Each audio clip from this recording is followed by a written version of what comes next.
I'm walking down on the train tracks while I still can because the largest single development in Victoria's history has just been approved right here in Vic West.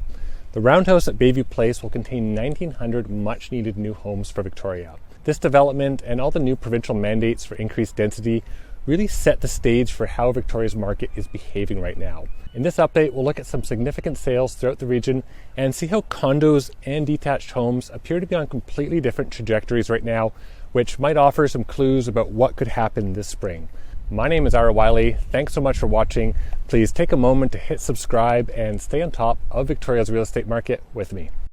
I want to start off by addressing a discrepancy with what I'm seeing out there and the official VREB stats, which show condos up 3% and single family homes actually down 1.5%. In fact, what I'm seeing out there and my colleagues are seeing is quite the opposite.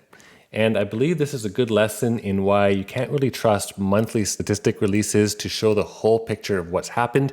First, because there's quite a lag between the time the stats are released, and a lot can change in 2 weeks, for example. And second, when you're dealing with a small sample size. In this case, we're only talking about 341 sales in January, and dozens of presale condos were uploaded to the MLS system with 2022 sale prices that vastly skewed the results for higher condo sale prices.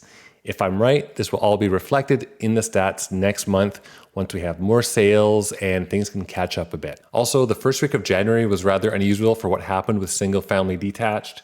We had properties that had been hanging around on the market from December and over the holidays and even longer from last year. Some of these properties had over 100 days on market, like this home in Fairfield, which received a low offer over the holidays and in the first week of January sold significantly under ask, in this case 20% under asking price. Sellers were likely just fatigued, they wanted the properties gone, and they weren't getting many showings since people often discount homes that had been sitting on the market for over 100 days. The second half of January was quite the opposite. I saw a number of properties sell for asking price that hadn't moved in months at decent prices, and quite a few multiple offers as well. It looks like the buyers came out of hibernation in that second half of January, and the market started to heat up again. For example, like this home in Mount Tomie, 100 days on market, and then something clicked about halfway through January, and they started to get offers. A few well-priced new listings even went into multiple offers, like this townhome on Bear Mountain and a well-priced condo on Inverness, and this home in Hillside.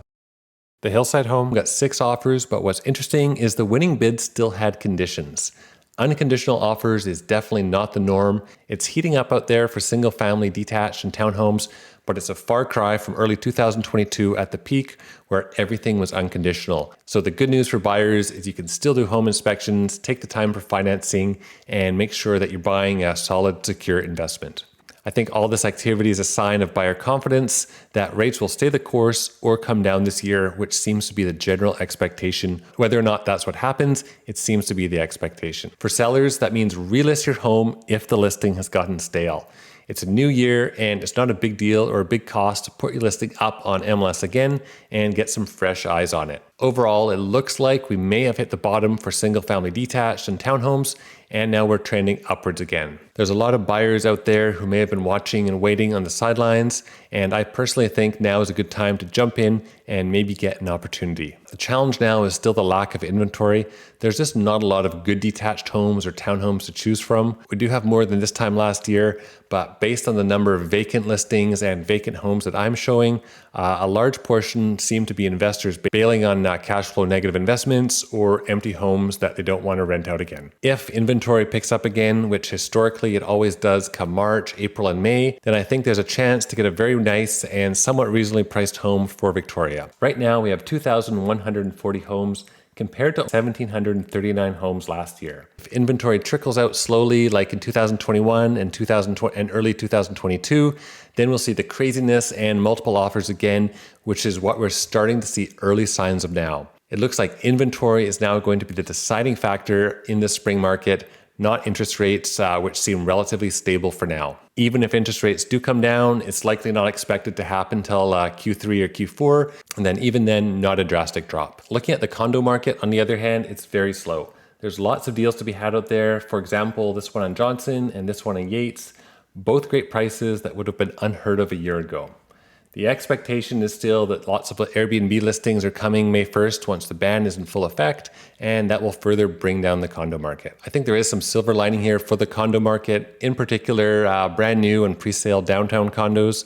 We had a lot of new buildings come online this year and last. Dockside, 757, the Pearl, Nest, and Haven, those are coming up in a few months. There's lots of inventory flooding the market at once. And if you combine this with all the Airbnb listings that have been coming and are expected, it's really no surprise that we have a soft condo market, in particular downtown. If you look at all the other developments being built right now and proposed in the future for downtown, it's all rental buildings. There are no new presale condo developments proposed until 2028. So the condo market will bounce back for those who are patient. But it could be a rough few years and people could be looking at cash flow negative investments. I think poorly managed stratas and older buildings in need of a lot of work are really going to struggle in this market and perhaps for years to come. Not only are they facing an overall soft declining market, but they have increased insurance costs, increased property taxes, and big special levies to deal with. I've seen so many depreciation reports that are just vastly outdated and haven't kept up with inflation, most of them from 2018 and 2019.